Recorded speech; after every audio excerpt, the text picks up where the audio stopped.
Over the years, the story that captivated television audiences and will likely be remembered for decades with its characters, Avatar: The Last Airbender, has returned.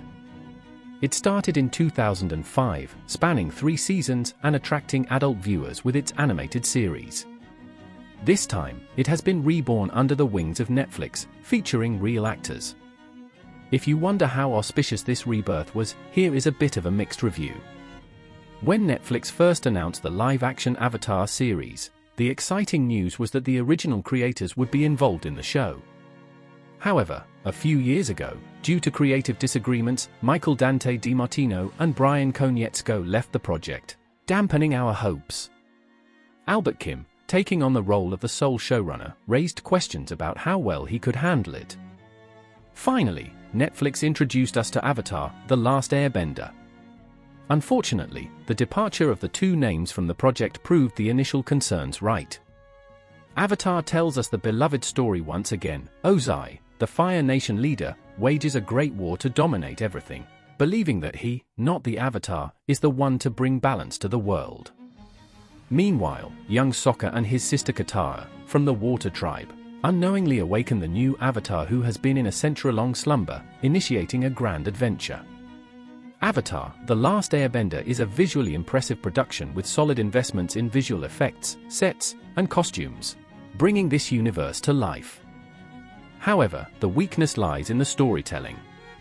The adaptation tries to condense the 20-episode first season of the animated series into 8 episodes, resulting in a somewhat bland fantasy adaptation.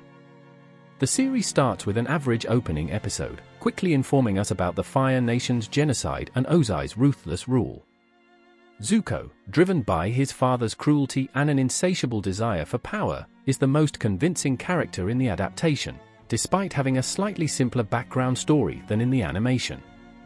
However, the inconsistency in tone and the lack of character development for Sokka and Katara, who carry the responsibility of the tribe, make them simpler characters compared to the animated counterparts.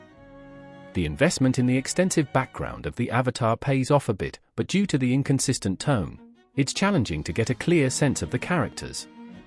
Similarly, until almost the finale, seeing Katara wandering around like a decorative plant with the team becomes tiresome. Zuko's journey, which is given more focus and is therefore a stronger character, is compelling.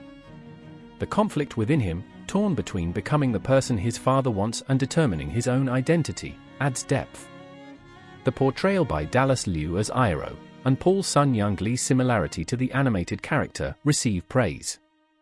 Unfortunately, the script does not provide enough material for the talented cast to showcase their abilities. The locations are detailed, especially the Fire Nation and the cities we encounter, but some makeup and costume choices fall short. Special effects are generally successful, with flying bison Appa and winged lemur Momo being highlights, although their limited screen time disappoints. Water and firebending scenes are visually convincing, but some scenes give off a green screen feel. In conclusion, Avatar: The Last Airbender, despite its high production quality, falls short as a mediocre adaptation that struggles to strike a balance appealing to both adults and children.